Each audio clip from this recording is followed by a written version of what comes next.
My name is Kenny Ting. I'm a writer and I'm also an urban sociologist. So what that means is that I'm very interested in the study of cities, in particular the history of cities, their people, the architecture, and how people and architecture interact with each other. So for this series of talks, they're actually based on this book that I wrote and that just came out this year. It's called The Romance of the Grand Tour, 100 Years of Travel in Southeast Asia. So okay, so how did all of this happen? How did the Dutch actually end up in the East Indies? So the Dutch people that came to the East Indies in the 1600s were businessmen. They were actually employees of this major Dutch trading organization called the V.O.C. You can see this here. And it stands for the Verenigde Oost-Indische Company. I can't pronounce that. What it means is the United East Indies Company. So this was the largest MNC of its time. It was the Google and the Microsoft of its time. And you can see here there's a wall, right? And this is the castle. And this is a view of the city from the sea. So this is what you would have seen as you arrived. And what was unique about Batavia, which was very different from the other cities at the time, was the canal. And you can see that the footprint of the city still exists, more or less. Roads have taken the place of the walls. The walls have gone, of course. The canal, the Grand Canal is still there. And this was the original governor's residence, built in 1730. It was built again in a very typical European, typical Dutch country house style. At the time, again, the Dutch didn't know any better. They just plonked in the architecture from Europe. And you can see the typical nature of the style is you have these high windows, which makes sense if you're in Northern Europe because there's little light. And so you need these large windows so the light can come in.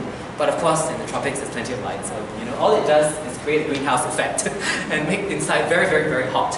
And it was all enclosed in a box, right? So there's no ventilation unless you open the windows, and there was no through window there for the air to go up. So it became rather silly very, very soon because it was just there's no air conditioning. It's just very hot and stuffy and stagnant. First of all, because by the time, as I mentioned, people were getting sick of being ill and down with malaria in the old town, which became known as Old Batavia. And so basically, he moved the entire town south. To what was then the suburbs. So all of the government offices, the cultural civic institutions were actually moved all the way south. The residences also moved south to this area, a new town which he called Weltevreden, which means very contented or well contented, a very utopian, idyllic view of the city. The other thing that Weltevreden was known for in the 1800s and 1900s were its residences. And these were some of the most opulent, beautiful residences of their time.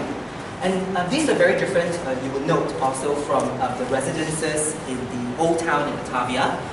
Then the Dutch simply sort of plonked in their architecture from Europe without any consideration of the climate. By this time, however, it was around the 1800s, so they had 200 years to learn, and they learned their lesson. Right, so you will see that these buildings are unique. They're called Indie-style buildings, and they evolved. They're kind of mixed architectural style that evolved here, and they were characterized by these roofs that were sloping and large and overhangs the main building so that the rain can come down. And this was inspired by sort of native Javanese, Minang, Balinese kinds of roofs.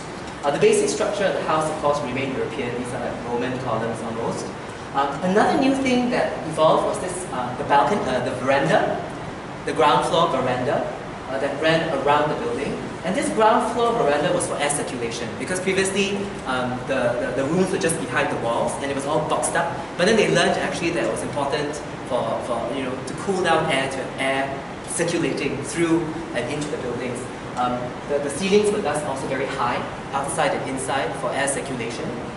And the houses were always sort of arranged lengthwise, room to room, such that there was, air could go through and out the back, So you got more of a circulation.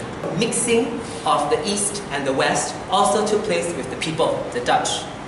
They were there for 300 years, and they themselves changed. So this was them in the 1600s, a very classic painting from the collection of the Rijksmuseum. In 1665, you can see this is like a family portrait. The men and the women were dressed in typical European wear, totally inappropriate, of course, for the weather. And by the 1800s, this was the typical portrait. Yeah, 1800s. Typically, you have these family portraits out on the veranda of their bungalow. I mean, it's kind of like our black and whites, essentially. Yeah, these were all white, the black and white tiling. The men, interestingly, you will see that they're all white. That was deliberate because it kept them cooler. Although, of course, this would still be very stifling at the time. But it was a change from from this, clearly, right? And what is most interesting is what the women wear. So the wealthy women typically wore kebaya, sarung kebaya, because eventually they realized over the course of centuries that it was just cooler, and it was just a more natural way of keeping themselves cool in the tropics, and they eventually this marked them out as being of the soil. So waves of new immigrants would come, but the wealthy ones would be dressed in this, and they would speak Malay.